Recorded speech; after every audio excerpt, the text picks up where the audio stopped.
Başlangıçta insan yoktu. Kur'an'a göre Allah önce gökleri ve yeri yarattı, ardından görünmeyen alemlerde farklı varlıklar meydana geldi. Melekler nurdan yaratılmış, Allah'ın emrine karşı gelmeyen varlıklardı. Cinler ise ateşten yaratılmıştı ve irade sahibiydi. İşte iblis bu cinlerdendi. Ardından görünmeyen alemlerde farklı varlıklar meydana geldi. Melekler nurdan yaratılmış, Allah'ın emrine karşı gelmeyen varlıklardı. Kur'an'da iblisin başlangıçta Allah'a ibadet eden bir varlık olduğu anlaşılır. Meleklerle birlikte bulunduğu bir ortamda yer alıyordu. Ancak o melek değildi. Kehf suresinde açıkça belirtilir ki iblis cinlerdendi ve Rabbinin emrine karşı gelmişti. Allah meleklere yeryüzünde bir halife yaratacağını söylediğinde melekler şaşırdı. Onlar yeryüzünde fesat çıkarabilecek bir varlığın yaratılacağını düşündüler. Allah ise onların bilmediğini bildiğini söyledi. Ardından insanın yaratılışı başladı. Kur'an'a göre insan topraktan, balçıktan veya şekillendirilmiş çamurdan yaratıldı. Allah insanı şekillendirdi ve ona ruhundan üfledi. Hazreti Adem yaratıldıktan sonra Allah, onun sahip olduğu bilgiyi göstermek için meleklere bazı şeylerin isimlerini sordu. Melekler, "Bizim bilgimiz senin bize öğrettiklerinden ibarettir," diyerek cevap veremediler. Bunun üzerine Allah, Adem'e eşyanın isimlerini söylemesini emretti ve Hazreti Adem hepsini doğru şekilde söyledi. Böylece insanın ilim ve öğrenme kabiliyeti ortaya kondu. Allah'ın meleklere bildirmediği hikmetlerden biri de anlaşılmış oldu. Allah meleklere Hazreti Adem'e secde etmelerini emretti. Bu secde bir ibadet değil, ilahi emre itaat anlamındaydı. Meleklerin hepsi secde etti. Ancak iblis secde etmeyi reddetti. Kur'an'da onun gerekçesi açık şekilde aktarılır, kendini Adem'den üstün gördü ve ateşten yaratıldığı için topraktan yaratılan bir varlığa secde etmeyeceğini söyledi.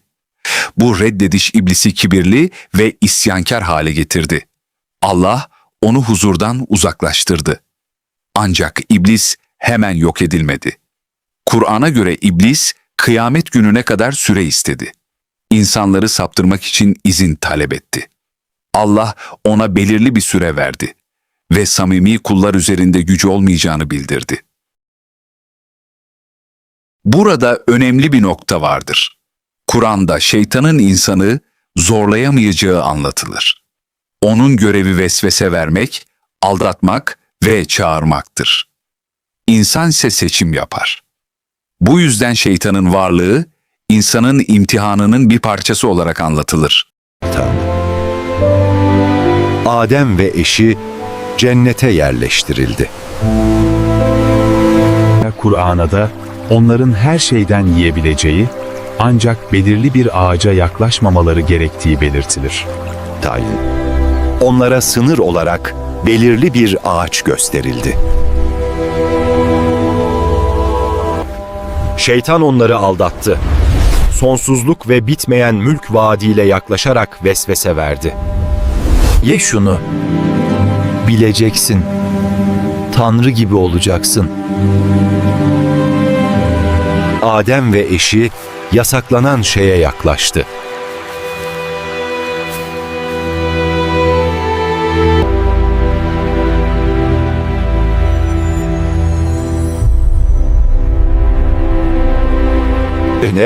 Bunun üzerine cennetten çıkarıldılar.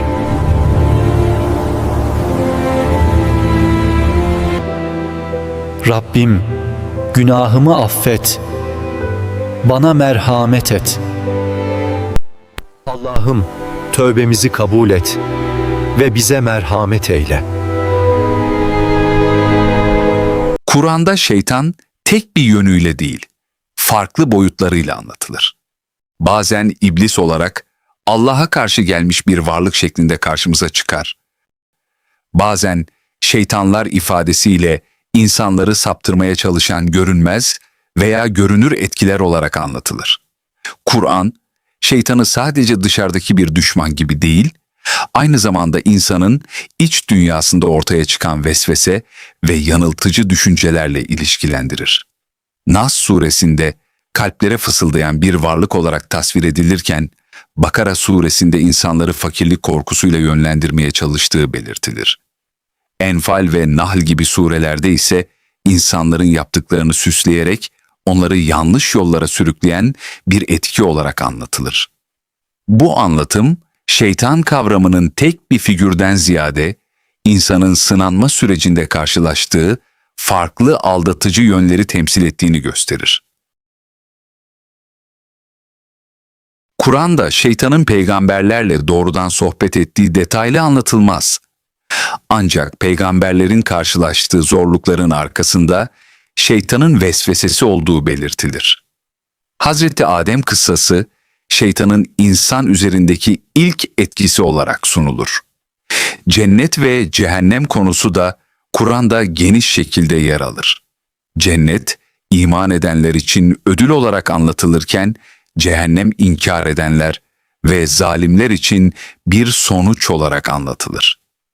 Adem'in yerleştirildiği cennetin ahiret cenneti olup olmadığı konusunda farklı yorumlar vardır. Ancak Kur'an'da detaylı teknik açıklamalar verilmez. Kıyamet günü geldiğinde Kur'an'a göre şeytan insanlardan uzaklaşacaktır. İnsanlara şöyle diyeceği aktarılır: "Benim sizin üzerinizde zorlayıcı bir gücüm yoktu. Sizi çağırdım, siz de bana uydunuz." Bu ifade, sorumluluğun insana ait olduğunu vurgular. Sonuç olarak Kur'an'da şeytanın hikayesi sadece bir düşmanın hikayesi değildir. Bu, insanın iradesinin hikayesidir. Şeytanın varlığı, iyilik ile kötülük arasında seçim yapabilen insanın sınavını temsil eder. Şeytan aldatır, vesvese verir ve çağırır. Ancak insanın kalbini ele geçiremez. İmtihanın özü burada yatar.